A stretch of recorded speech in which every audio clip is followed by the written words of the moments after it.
Okay, it's the quarterfinals of the Champions League. And one thing is for sure, Arsenal are going to give us a show.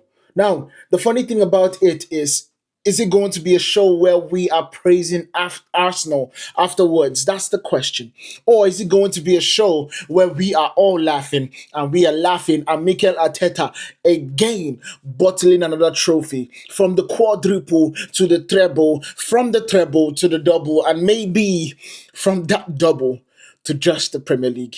But that is not what we are talking about today. Today, we are going to be breaking down and giving you the preview for Sporting versus Arsenal. This is the Champions League. This is the quarterfinals. Let's begin. So, one thing is for sure, this is a test of mentality versus momentum. That's the key part about this show. It is mentality versus momentum. And the truth about this situation is that Arsenal are coming from a really wounded place. Back to back cup failures. Failure against Manchester City in the Carabao Cup final before the international break. Failure by pulling the team out from their international countries to bringing them back in order for them to prepare to face Southampton in the quarterfinals of the FA Cup. Failure against Southampton by losing 2-1 and getting knocked out of the FA Cup. And now we go into the Champions League against Sporting, a team that is better than Southampton, especially attacking wise. But the key part about this situation is that when a fox is wounded, that's when he's a dangerous animal. That's when he's the most dangerous. And that is the key part. Because Arsenal are coming into this game as a wounded animal. They're coming into this game with a lot of pride on stake. You get me? There's a lot of situations that they need to get right. And if they don't get this right, it might be a lot more problems than they expected. You get it might be a lot more problems than they expected. So one thing is for sure. Sporting are then arriving very dangerously because they are fearless, they are explosive, and they are unbeaten at home for months. Unbeaten at home for months. So that right there is the key part about the situation. So we need to absolutely be careful. Arsenal need to be careful about who they are facing next. Tomorrow, they are facing Sporting. And if there's anything that you need to know, watching Sporting against Bodo Glimt in that second knockout stage match, that second leg, tells you everything that you need to know about their attacking prowess. One team is coming to prove that they belong in the top of Europe, and the other team is coming to expose that they don't. And that right there is the incredible situation that Arsenal are going to be facing. So let's begin with Arsenal. We have absolutely seen cracks beneath the surface. Cracks beneath the surface because let's be real. Let's be real. This is the worst possible time for Arsenal to hit this kind of form. It's the business end of the freaking season. This is the time where you're meant to be hitting your stride. Arsenal are basically bucking at the knees at this point. Knockout against FA Cup after a shocking loss to Southampton. We know that. Loss at the Carabao Cup final. Defensive errors creeping in, attacking, dominating possession, but not converting. All these things are things that Arsenal are facing, and it's become a problem for them. Because the truth about it is that when you are meant to be winning trophies, when you are in pole position to win trophies, like Arsenal are right now, it is a difficult thing for you to sit back and start losing form right now. It's a difficult thing for you to regain the form that you have lost in this situation. It's also a difficult thing psychologically to bounce back from being in all four competitions and literally falling out of two of them in back to back appearances. That's a difficult one. But Arsenal, I'm sure they can do something. Mikel Arteta has his hand on this team in every way, shape, or form. So I'm sure I'm very sure that he can absolutely, with a win against Sporting at Sporting's home in Portugal, they can get more confidence going into the Premier League, where they are going to be facing one of their hardest tests going forward in this season. Now, the biggest issue for Arsenal right now that we are seeing, and I am seeing as kind of we as evaluating this team, is the mental fragility when it comes to winning big games, when it comes to winning games that means more to the trophies. That's the mental fragility that I've been seeing in this Arsenal team. They control the game, they create chances, but they fold when the moment turn chaotic. When the moment turn that we are going to then attack them with all no restraint anymore, they fold. Especially when the lights are on, especially when the fire is on their behind, they fold. And that right there is a problem. It's a problem for Arsenal. It's a problem for Mikel Arteta. It's a problem for this team. Because the truth about it is that the experience that should be getting them across the line in this moment are also faltering. Martin Odegaard is meant to be the general. He's also faltering. Declan Rice is meant to be the person standing firm with the spine. He is also faltering. And that right there is a problem. And that's exactly what Sporting will thrive on. That mental fragility. Sporting would absolutely, with the youth that they have, they have a youth exuberance. They do not fear nothing. And they are going for it. And so let's get into Sporting right now. Sporting's the most underrated threat in Europe right now as we speak. A lot of people do not give them a chance. They did not give them a chance against Bodo Glimt after the 4-0, is it 4-1, 4-1 win that Bodo put on them in the first leg. But they came back and gave us a remarkable showing of courage and remontada. That's what they did. Sporting are not here by accident. I need you guys to understand that. Sporting are not here by accident at all. They are here because they came back from a 3-0 down and won 5-0 in this last round against Bodo Glimt. Scoring freely. They have had 14 goals in their last 3 games. That's how threatening that they are. They have won 17 straight home games. 17. And you're coming to their home.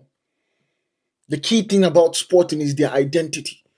The identity in this particular team, especially after Ruben Amorim left to go to Manchester United, is quick transitions, vertical attacking, and ruthless finishing.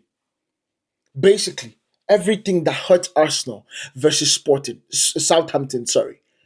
Everything that hurt Arsenal versus Southampton is what Sporting does best. And so Arsenal should be scared. And so Arsenal should understand that this is going to be a tactical battle that they need to rise up. If not, they are going to fall face first to the ground. They are going to fall crashing and burning. But let me tell you something. This is a preview, so we have to also talk about the tactical approach that I personally would believe would decide the game. For Arsenal, it's quite simple. Possession, dominance. This is one thing that they have been able to do, especially in the final third. Getting the ball to the final third to the likes of Rice, Odegaard, Saka, Martinelli is Zubimendi is their number one situation in this game. You hold the ball. You do not give Sporting the opportunity to break on a transition with you. Because if you make a mistake, those fast wingers, Giovanni Kenda, are going to absolutely burst out of their blocks. You would think you're playing against Shakari Richardson. That is one thing that you're going to think of. You're also going to have to build through the midfield. Declan Rice and Martin Odegaard have to be on their P's and Q's in this game. They have to be. It will be a devastating sight to see that Martin Odegaard do not show up in this game. And last but not least, the likes of Bukayo Saka, Alessandro Trossard, and Gabriel Martinelli are going to be big in this particular game. They are going to have to show up when it comes to overloading the wings. So the likes of Calafiori, the likes of maybe Ben White would have to show up in this game, or maybe Julian Timber. I don't know if he's injured or not. But they have to be able to support the likes of Bukayo Saka, Alessandro Trossard when it comes to overloading that wings. Because if they do not, and Sporting pin them back when it comes to their transitions and they are literally retreating, it's going to be a dangerous game. Now, when you come about the tactical truth about this situation, if Arsenal lose the ball cheaply, they are finished. I need you guys to understand that. If they lose the ball the way Martin Odegaard lost by doing the back heel, they are finished because Sporting will pounce on them like literally hyenas on a wounded lion. They will pounce without no freaking pity, to say the least. Sporting don't need 10 chances. They don't need 10 chances like Southampton needed. They just need 2 or 3, and they have put you out of your misery. Now, we go to key players to watch in this particular game. Bukayo Saka has to be number one. He's Arsenal's outlet under pressure. We all know what Bukayo Saka can provide to Arsenal team, and we know that he has to be one of the key faces in this situation. Second, it has to be Declan Rice. He must control the transitions. He must be able to defend both offensively and with his back foot. He has to. Because if he doesn't, if he's not able to cover laterally when it comes to Sporting, countering, or in transitions, Arsenal might just be packing their bags right after Sporting. They just might have to be doing that. And then you talk about Martin Odegaard. He needs to be able to pick the right passes. He needs to be able to open the gates. He needs to be able to find the key pass. He hasn't done that since coming back from injury, and that has been a problem for Arsenal so far. Now for Sporting, their front line is fluid, is aggressive, and is unpredictable to say the least. The midfield runners attacking space in behind Arsenal is going to be a threat. So the like of Trincao are going to absolutely be threats when it comes to Arsenal in transitional defense. Now, one of the hidden factors that nobody is talking about in this particular situation is, you get, one of the hidden factors that nobody is actually talking about. I really want us to pay attention to this situation. Is this game is not just about tactics. It's about the trauma that Arsenal has faced. You understand? It's about the trauma that Sporting has also faced. In 2023, Sporting knocked Arsenal out of the Champions League, I believe. Arsenal have recent knockout collapses that we have all known and loved for the most part. The crowd in Lisbon will be relentless. So if you're not ready to have what would feel like a cauldron against you, do not get on that plane. Do not get on that plane because it's going to be problematic for you. If this game becomes emotional, Sporting win. If this game becomes emotional where Arsenal cannot control the crowd, Arsenal cannot shut the crowd up, Sporting are going to win this game tomorrow. And so let's be clear. Let's be really clear. Arsenal are going to a place that it feels more dangerous than comfortable to them. So they need to come out, even if it means coming out with a 1-0 win or even a 1-1 draw, so you can take it back to the Emirates and then finish your dinner. That would be good. If you get 2-0, 3-0, and going to the Emirates 3-0 down, let's pack our bags already and let's start focusing on the Premier League alone.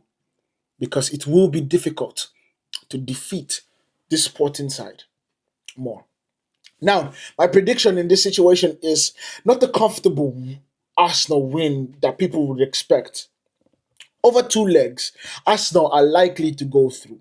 But in this particular game, I believe it might be a 2-2 draw or maybe even 2-1 to Sporting.